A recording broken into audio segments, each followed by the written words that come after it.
Hello guys, സാന്ത്വനം ടൂറിൻ്റെ പുതിയ എപ്പിസോഡിലേക്ക് എല്ലാവർക്കും സ്വാഗതം. അപ്പോൾ ടി വിയിൽ വരുന്നതിന് മുന്നേ കഥ ചുരുക്കത്തിൽ അറിയാൻ ഈ ചാനലും സബ്സ്ക്രൈബ് സപ്പോർട്ട് ചെയ്യുക. അപ്പോൾ നമുക്ക് തുടങ്ങിയാലോ.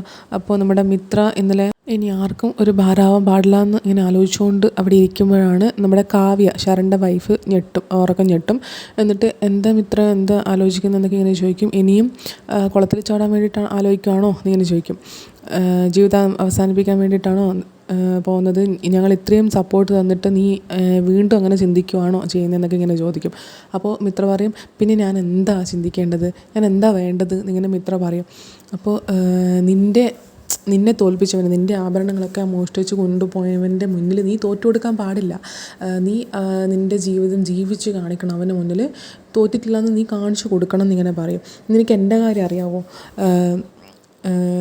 ഞാനൊരു അതിജീവിതയാണ്, ഒരു ദുഷ്ടന്മാരല്ല കുറേ ദുഷ്ടന്മാർ ചേർന്നിട്ട് എന്നൊക്കെ പറഞ്ഞിട്ട് അവളിങ്ങനെ അവളുടെ കഥ പറയും.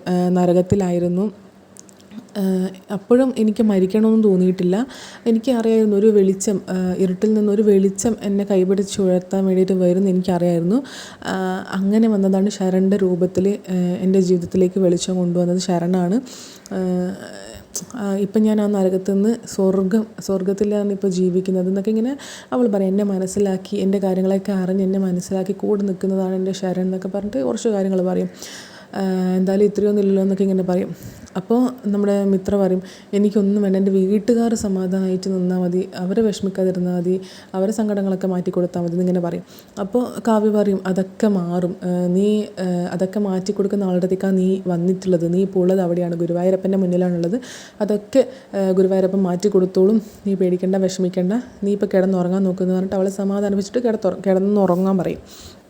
അങ്ങനെ രാവിലെ നമ്മുടെ ഗോമതിയും മീനാക്ഷിയൊക്കെ വീട്ടിലേക്ക് പോകാൻ വേണ്ടി നോക്കുവാണ്. എന്നിട്ട് അവർ എല്ലാം ലാസ്റ്റ് മിനിറ്റ് പാക്കിങ് ചെയ്തുകൊണ്ടിരിക്കുകയാണ്. അപ്പോഴത്തേക്കും ആരും വരും. എന്നിട്ട് പോകാമെന്നിങ്ങനെ പറയും. റെഡി ആയില്ലേ, ബസ് ഉണ്ട്, ഇപ്പം നമുക്ക് പോകാമെന്ന് പറയും. അപ്പോൾ പറയും, നമുക്ക് ആ ജാനകി എടുത്തിയോടും, അതായത് ശരണിൻ്റെ അമ്മയോടും അവരോട് യാത്ര പറഞ്ഞിട്ട് പോകുമെന്ന് പറഞ്ഞിട്ട് അങ്ങോട്ടേക്ക് പോകും, അവരുടെ റൂമിൻ്റെ അടുത്തേക്ക് പോകും. അപ്പോൾ ഉള്ളിൽ മിത്രയും കാവ്യയും ശരണും ഉണ്ട്. അമ്മ അമ്പലത്തിൽ തൊഴാൻ പോയിരിക്കുകയാണ്. അപ്പോൾ ഇവർ മൂന്നാളും വർത്തമാനം പറഞ്ഞുകൊണ്ടിരിക്കുകയാണ്. ആ സമയത്ത് ഇവർ ഡോറിന് മുട്ടും. അപ്പോൾ ശരണാണ് ആദ്യം വന്ന് നോക്കാം, മിത്ര ഒന്നും വരുന്നില്ല, അവിടെ തന്നെയുണ്ട്. ശരൺ വന്ന് നോക്കും. വന്ന് നോക്കിയിട്ട് ഇങ്ങനെ ചോദിക്കും, നിങ്ങളെന്താ ബാഗൊക്കെ ആയിട്ട് എവിടെയാണ് പോകുന്നത് എന്നൊക്കെ പറയും. അപ്പോൾ ഇവർ പറയും, പെട്ടെന്നൊന്ന് നാട്ടിൽ പോകേണ്ട ആവശ്യം വന്നു. അപ്പോൾ ഇങ്ങനെ പറയും, 2 ദിവസം കഴിഞ്ഞിട്ട് പോകുന്നില്ലേ പറഞ്ഞതെന്നൊക്കെ പറയും. അപ്പോൾ അവർ പറയും, അത് പിന്നെ അതൊക്കെ കുറേ പറയാനുണ്ട്, ഇപ്പം ബസ്സുണ്ട്, അതുകൊണ്ട് ഒന്നും പറയാൻ നിൽക്കുന്നില്ല, പിന്നെ പറയാം, അമ്മയില്ലേ എന്നിങ്ങനെ ചോദിക്കും. ജാനകി ചേച്ചിയില്ലേന്ന് ചോദിക്കും. അപ്പോൾ പറയും, അമ്മ തൊഴാൻ പോയിരിക്കുകയാണെന്ന് പറയും, അമ്പലത്തിൽ തൊഴാൻ പോയിരിക്കുകയെന്ന് പറയും. അപ്പോൾ എന്നിട്ട് അപ്പോഴത്തേക്ക് കാവ്യ വരും. കാവ്യ വന്നിട്ട് ഇങ്ങനെ കാവ്യയോടും പറയും, നിങ്ങൾ പോവുകയാണോ, എന്താ ഇവിടെ നിന്നൊക്കെ ഇങ്ങനെ ചോദിക്കും. അപ്പോൾ അവർ പറയും, പെട്ടെന്ന് പോകേണ്ടി വന്നു, നാട്ടിൽ ഒരു അത്യാവശ്യമുണ്ട്, പെട്ടെന്ന് എത്തണം എന്നൊക്കെ ഇങ്ങനെ പറഞ്ഞു. എന്നാൽ അമ്മ വന്നിട്ട് പോകാമെന്ന് പറയും. അപ്പോൾ അകത്തിരിക്കാം, അമ്മ വരുന്നവരെ അകത്തിരിക്കാമെന്ന് പറയും. അപ്പോൾ ഗോമതിയും മീനാക്ഷിയും പറയും, എന്നാൽ ശരി, ജാനകി ചേച്ചി വരുന്നവരെ അകത്തിരിക്കാം അല്ലേന്ന് പറയും. അപ്പോൾ ആര്യം പറയും, അതിന് സമയമില്ല, ബസ് ഇപ്പോൾ ഉണ്ട്, പിന്നെ ലേറ്റ് ആവും, ബസ് പോവും എന്ന് പറയും. അപ്പോൾ ഗോമതി പറയും, എന്നാൽ പിന്നെ നമ്മളധികം നിൽക്കുന്നില്ല, അമ്മനെ ഫോൺ വിളിച്ചിട്ട് പറയാം, നമ്പറൊക്കെ എല്ലാവരെയും കയ്യിൽ അങ്ങോട്ടും ഇങ്ങോട്ടും ഉണ്ടല്ലോ, ഫോൺ വിളിച്ചിട്ട് പറയാമെന്നാണ്. അപ്പോൾ കാവ്യം പറയും, ഇവിടെയും കുറേ കാര്യങ്ങൾ പറയാനുണ്ട്, കുറേ സംഭവങ്ങളൊക്കെ നടന്നിട്ടുണ്ട്, നമുക്ക് ഫോണിലൂടെ വിശദമായിട്ട് പറയാമെന്ന് പറയും. എന്നിട്ട് അങ്ങനെ ടാറ്റയും കൊടുത്ത് അവരവിടെ നിന്ന് പോകാൻ നോക്കുമ്പോൾ നമ്മുടെ ആര്യൻ ഇങ്ങനെ ശരണിനോട് പറയും, എനിക്ക് ഈ ഗുരുവായൂർ ട്രിപ്പ് കൊണ്ട് ഇവിടെ വന്നിട്ട് ഒരു ഗുണം, അതായത് ഒരു നല്ല കാര്യം എന്ന് വെച്ച് കഴിഞ്ഞാൽ ശരണിനെ പോലത്തെ ഒരു ഫ്രണ്ടിനെ കിട്ടിയതാണെന്ന് ഇങ്ങനെ പറയും. അപ്പോൾ ശരണും തിരിച്ചങ്ങനത്തെ പറയും, എനിക്കും അങ്ങനെ തന്നെയാണ്, ആര്യനെ പോലത്തെ ഒരു ഫ്രണ്ടിനെ കിട്ടി തന്നെയാണ് എൻ്റെയും ഈ ഒരു ഗുരുവായൂർ വന്നിട്ടുള്ള നല്ല കാര്യം എന്നിങ്ങനെ പറയും. എന്നിട്ട് അതൊക്കെ പറഞ്ഞിട്ട് അവർ പോവും. അവരിങ്ങനെ റോഡിലൂടെ നടക്കുമ്പം ഇങ്ങനെ വിഷമിക്കും, നമ്മുടെ ഗോമതി ഇങ്ങനെ വിഷമിക്കും, സമാധാനം കിട്ടാൻ വേണ്ടിയിട്ടാണ് ഇവിടെ വന്നത്, കണ്ണൻ്റെ അടുത്തേക്ക് വന്നത്, എന്നിട്ട് അതിലും മേലെ സമാധാനക്കേടായിട്ടാണ് ഇവിടുന്ന് പറഞ്ഞേക്കുന്നത് കണ്ണൻ, ഗുരുവായൂരപ്പൻ ഇങ്ങനെ പറയും. അപ്പം മീനാക്ഷി പറയും, മിത്ര ഓടിപ്പോയതിന് ഗുരുവായൂരപ്പൻ എന്ത് പഴിച്ചു, എന്ത് ചെയ്തു എന്നൊക്കെ ഇങ്ങനെ പറയും. അതിനിടക്ക് നമ്മുടെ ഗോമതി പറയുന്നുണ്ട്, അയ്യോ ബാലേട്ടന് സമ്മാനം വാങ്ങിച്ചു കൊണ്ടു കൊടുക്കാമെന്ന് പറഞ്ഞിട്ട് അതൊന്നും വാങ്ങിയില്ലല്ലോ എന്നൊക്കെ ഇങ്ങനെ പറയുന്നുണ്ട്.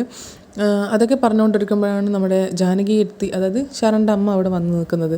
നിങ്ങൾ പോവുകയാണോ, എന്താ പ്രശ്നം എന്നൊക്കെ ഇങ്ങനെ ചോദിക്കും.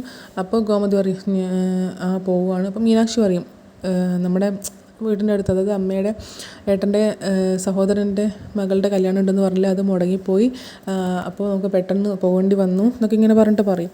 അപ്പോൾ അപ്പോഴത്തേക്കും ആര്യൻ ഒരു കോൾ വരും, ഫോട്ടോ ഉണ്ടോ എന്ന് ചോദിച്ചിട്ട്, മിത്രയുടെ ഫോട്ടോ ഉണ്ടോ എന്ന് ചോദിച്ചിട്ട് ആര്യൻ്റെ ഫ്രണ്ട്സ് വിളിക്കുന്നത്. ആര്യൻ ഇങ്ങനെ ഗോമതിയോട് ചോദിക്കും, അമ്മ മിത്രയുടെ ഫോട്ടോ ചോദിക്കുന്നുണ്ട്, എൻ്റെ ഫ്രണ്ട്സിനോട് ഞാൻ പറഞ്ഞിരുന്നു മിത്രയെ തിരയുന്ന കാര്യം, അപ്പോൾ അവർ ഫോട്ടോ ഒന്ന് ചോദിക്കുന്നുണ്ട്, അമ്മയുടെ കയ്യിൽ ഫോട്ടോ ഉണ്ടോ എന്ന് ചോദിക്കും. അപ്പോൾ ഗോമതി ഇല്ലയെന്ന് പറയും. പക്ഷേ മീനാക്ഷി പറയും എൻ്റെ കയ്യിലുണ്ടെന്ന് തോന്നുന്നു, ഞാൻ നോക്കട്ടെ എന്ന് പറഞ്ഞിട്ട് ഫോട്ടോ ഇതാ ഇവർക്ക് പെട്ടെന്ന് അയച്ചു കൊടുക്കുമെന്ന് പറയും. അപ്പോഴത്തേക്കും നമ്മുടെ ജാനകി എടുത്തി, അതായത് ജാനകി ചേച്ചി ചോദിക്കും, ആ അമ്മ ചോദിക്കും എനിക്കെന്നാ ഫോട്ടോ കാണിച്ചതെന്ന് പറഞ്ഞിട്ട് ചോദിക്കും. അങ്ങനെ ആ ഫോട്ടോ കാണും. അപ്പോൾ അവർക്ക് മനസ്സിലാവും. എന്നിട്ട് അവിടുന്ന് ഗോമതിയും അവരെല്ലാം കൂട്ടിയിട്ട് വാ എൻ്റെ റൂമിലേക്ക് പോകുമെന്ന് പറഞ്ഞിട്ട് പോവും. അപ്പോൾ ആര്യം പറയും അയ്യോ ബസ് ഇപ്പോൾ പോകുമെന്ന് പറയും. അപ്പോൾ അവർ പറയും ബസ്സൊക്കെ പോയിക്കോട്ടെ, സാറില്ല ഈ ബസ് പോട്ടെ എന്ന് പറഞ്ഞിട്ട് അവരെ കൂട്ടിക്കൊണ്ടുപോകും. റൂമിലെത്തുമ്പോൾ കാവ്യയും ഇത്രയും കൂടെ അമ്പലത്തിൽ തൊഴാൻ പോയിട്ടുണ്ടാവും. അവിടെ ശരൺ മാത്രമേ ഉണ്ടാവുള്ളൂ. ഈ ശരണിന് ആ ഫോട്ടോ ഇങ്ങനെ കാണിച്ചു കൊടുക്കും.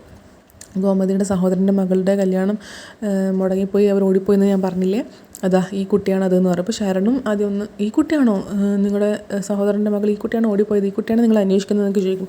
അപ്പോൾ ഇവർ പറയും ആന്ന്. എന്നിട്ട് നമ്മുടെ ജാനകി അടുത്ത് ചേച്ചി പറയും അവൾ ഇവിടെ തന്നെ ഉണ്ട്, ഗുരുവായൂരുണ്ട്, ഈ ഹോട്ടലിലുണ്ട്, ഞങ്ങളോട് ഒപ്പം ഉണ്ട് എന്നിങ്ങനെ പറയും. അപ്പോൾ ഗോമതി ഇങ്ങനെ ഇമോഷണലായിട്ട് എനിക്കിപ്പോൾ അവളെ കാണണം എന്നിങ്ങനെ പറയും. അപ്പോൾ മീനാക്ഷി പറയും ഇതിലും കൂടുതൽ ഇനി എന്ത് സമാധാനിക്കാൻ, എന്താ പറയുക, സമാധാനപ്പെടാൻ വേറൊന്നും ഇല്ലല്ലോ, ഇവരുടെ കൂടെ ഉണ്ടെന്ന് പറഞ്ഞില്ലേ, പിന്നെ എന്താ അമ്മേ ടെൻഷൻ ആവേണ്ടെന്നൊക്കെ ഇങ്ങനെ പറയും. അവളിപ്പം കാവ്യയുടെ കൂടെ തൊഴാൻ പോയിട്ടാണ് ഉള്ളത്, വരട്ടെ എന്നിങ്ങനെ പറയും. എന്നിട്ട് എന്താ സംഭവിച്ചതെന്നുള്ള കാര്യങ്ങൾ മറ്റേ ജാനകി ചേച്ചി ഇങ്ങനെ പറഞ്ഞു കൊടുക്കും. മിത്ര പാവാണ്, അവനാണ് ചതിയൻ വഞ്ചകൻ, അവളെ ചതിയിൽ പെട്ടുപോയതാണ്, അവൻ്റെ കൂടെ ഉള്ള സമയത്ത് അവൾക്ക് ഇപ്പം ഭയങ്കര പേടിയായിരുന്നു, അവൾ കുറച്ച് അകലം പാലിച്ചിരുന്നു. അവൾ അകലാൻ ശ്രമിക്കുമ്പം എൻ്റെ കൂടെ ജീവിച്ചില്ലെങ്കിൽ കൊന്നു കളയുന്നവരെ അവൻ ഭീഷണിപ്പെടുത്തി. അപ്പോൾ അവൾ പേടിച്ചു പോയി. പിന്നെ അവളെ ശരീരത്തിലൊന്നും തൊടാൻ പോലും സമ്മതിക്കാത്തതുകൊണ്ട് അവന് ഭയങ്കര ദേഷ്യമായിരുന്നു ഇവളോട് എന്നൊക്കെ ഇങ്ങനെ അവർ പറഞ്ഞു കൊടുക്കും ആ സംഭവങ്ങൾ. എന്നിട്ട് അതത്രേ ഉള്ളൂ. പിന്നെ എനിക്കിപ്പോൾ തന്നെ അവളെ കാണണം എന്ന് പറഞ്ഞിട്ട് ഇവരെല്ലാവരും കൂടെ അങ്ങോട്ടേക്ക് ഗുരുവായൂരേക്ക് പോകും, അമ്പലത്തിലേക്ക് പോകും. അപ്പോൾ മിത്രയും കാവ്യം അവിടെ നിന്ന് തൊഴുന്നുണ്ടാവും. എന്നിട്ട് മിത്രയെന്ന് വിളിക്കുമ്പോൾ ഗോമതിയെ കാണും. എന്നിട്ട് ഓടി വന്ന് പ്രമോദിൽ കണ്ണിൽ തന്നെ കെട്ടിപ്പിടിച്ച കാര്യം. അപ്പോൾ നമ്മുടെ ഗോമതി നന്നായിട്ട് മിത്രയോട് ദേഷ്യപ്പെടും. അവിടെ വെച്ചിട്ട് തന്നെ മിത്ര ഇങ്ങനെ കരഞ്ഞുകൊണ്ടാണ് കെട്ടിപ്പിടിക്കുക. അപ്പോൾ അപ്പച്ചി എന്ന് പറഞ്ഞാൽ കെട്ടിപ്പിടിക്കുക. അപ്പം നമ്മുടെ ഗോമതി പറയും നിൻ്റെ ഈ കണ്ണീരൊന്നും ഭഗവാനൻ പോലും കാണില്ല, നീ എല്ലാവരെയും ചതിച്ചിട്ട് വന്നതാണ്, നിൻ്റെ അച്ഛനെയും വലിയച്ഛനെയും അമ്മയെയും അമ്മമ്മയെയും എല്ലാവരും ചതിച്ചിട്ട് വന്നവളാ നീ, അവരെല്ലാം നീ നാണം കെടുത്തിയില്ലേ. അവരെ മാത്രമല്ല കല്യാണം കൂടാൻ വന്ന ആൾക്കാർ, വീട്ടുകാർ, അവരുടെ നിൻ്റെ അച്ഛൻ നിനക്കായി കരുതി വെച്ച സ്വർണവും കാശും ഒക്കെ അവന് മോഷ്ടിക്കാനുള്ള അവസരം നീ കൊടുത്തില്ലേ എന്നൊക്കെ ഇങ്ങനെ പറഞ്ഞിട്ട് നല്ലോണം വഴക്ക് പറയും. പിന്നെ അത് മാത്രമല്ല നമ്മളെ വീട്ടുകാരും നാട്ടുകാരും മാത്രമല്ല നിന്നെയും ലോകിനിയും കല്യാണം കഴിക്കാൻ പോകുന്ന ആ വീട്ടുകാരെക്കുറിച്ച്, ആ ചെക്കനെയും ആ പെണ്ണിനെയും കുറിച്ച് നീ ഒന്ന് ആലോചിച്ചോ. അവരൊക്കെ നീ ധർമ്മസങ്കടത്തിലാക്കിയില്ലേ, നാണം കെടുത്തിയില്ലേ. നിൻ്റെ വീട്ടുകാർ ഇപ്പം നീ കാരണം ഒരു പരിഹാസ കഥാപാത്രങ്ങളായിട്ടാണ് ഉള്ളത് എന്നൊക്കെ പറഞ്ഞിട്ട് അവളിങ്ങനെ കുറേ വഴക്ക് പറയും. മിത്ര ഇങ്ങനെ കരഞ്ഞുകൊണ്ടിരിക്കും. അവനൊരു ചതിയനാണെന്ന് ഞാൻ അറിയില്ല എന്നൊക്കെ പറഞ്ഞിട്ട് കരഞ്ഞുകൊണ്ടിരിക്കും. അപ്പം നമ്മുടെ മീനാക്ഷി എല്ലാവരും കൂടെ പറയും എല്ലാവരും ശ്രദ്ധിക്കുന്നു അമ്മേ, നമുക്കിവളെ റൂമിൽ കൂട്ടിക്കൊണ്ട് പോകാമെന്ന് പറയും. അപ്പം മിത്ര പറയും ഞാൻ വരുന്നില്ല, ഞാൻ എവിടേക്കും വരുന്നില്ല എന്നിങ്ങനെ വാശി പിടിച്ചിട്ട് പറയും. അപ്പോൾ ഗോമതി അവൾക്ക് നല്ലൊരു അടി കൊടുക്കും, കവളത്ത് നല്ലോണം തല്ലും. എന്നിട്ട് നീ നമ്മളുടെ കൂടെ റൂമിൽ വരും എന്നിങ്ങനെ പറയും. എന്നിട്ട് റൂമിൽ പോകും. റൂമിൽ പോയിട്ട് ഇതന്നെ മിത്രയെ വഴക്ക് പറയും. അവിടുന്ന് നീ ആരോട് പറഞ്ഞില്ലെങ്കിലും അച്ഛനോടോ അമ്മയോടൊന്നും പറഞ്ഞില്ലെങ്കിൽ എന്നോട് നിനക്ക് പറയാനില്ലേ, നിനക്ക് നോക്കിയാൽ കാണുന്ന ദൂരത്തല്ലേ എൻ്റെ വീട്, നീ ധർമ്മനോട് പറഞ്ഞിട്ടല്ലേ എന്നോടൊരു പ്രത്യേക സ്നേഹം ഉണ്ട്, നിനക്ക് എന്നോട് വന്ന് പറഞ്ഞൂടെ, അപ്പച്ചി എന്നെ ഒന്ന് സഹായിക്കുക, എനിക്ക് ഇങ്ങനെ ഉണ്ടെന്നുള്ള കാര്യം നിനക്ക് വന്ന് പറഞ്ഞൂടെ എന്നൊക്കെ പറഞ്ഞിട്ട് വീണ്ടും അവിടെ നിന്ന് ദേഷ്യപ്പെടും. നീ എന്നോട് ഈ കാര്യം പറഞ്ഞിരുന്നെങ്കിൽ ഞാൻ അന്വേഷിക്കുമായിരുന്നു നീ കണ്ടുപിടിച്ച ചെക്കൻ എങ്ങനെയാണെന്ന്, എന്നിട്ട് അവൻ കള്ളനും വഞ്ചകനാണെന്ന് ഞാൻ മനസ്സിലാക്കുമായിരുന്നു എന്നൊക്കെ പറഞ്ഞിട്ട് ഇങ്ങനെ പറയും. അപ്പോൾ എന്നിട്ട് ഗോമതി പറയും നീ ഇപ്പോൾ വിചാരിക്കുന്നുണ്ടാവും അപ്പച്ചിയും പ്രേമിച്ച് തന്നെയല്ലേ കല്യാണം കഴിച്ചെന്ന്. എന്നിട്ട് ഗോമതി പറയും അതെ ഞാൻ പ്രേമിച്ചിട്ടുണ്ട്, പക്ഷെ ഞാൻ പ്രേമിച്ചത് നല്ലൊരു ഹൃദയമുള്ളൊരു മനുഷ്യനെയാണ്, പക്ഷെ നീ ഒരു കള്ളനെയും വഞ്ചകനെയും. മിത്ര എനിക്ക് കരഞ്ഞ് മാപ്പൊക്കെ പറയും. പക്ഷെ അതൊന്നും നമ്മുടെ ഗോമതി കാര്യമാക്കിയിട്ടില്ല, വഴക്ക് പറഞ്ഞുകൊണ്ടിരിക്കുന്നുണ്ട്. അപ്പോൾ ഇന്നത്തെ എപ്പിസോഡ് അത്രയേ ഉള്ളൂ. Thank you so much.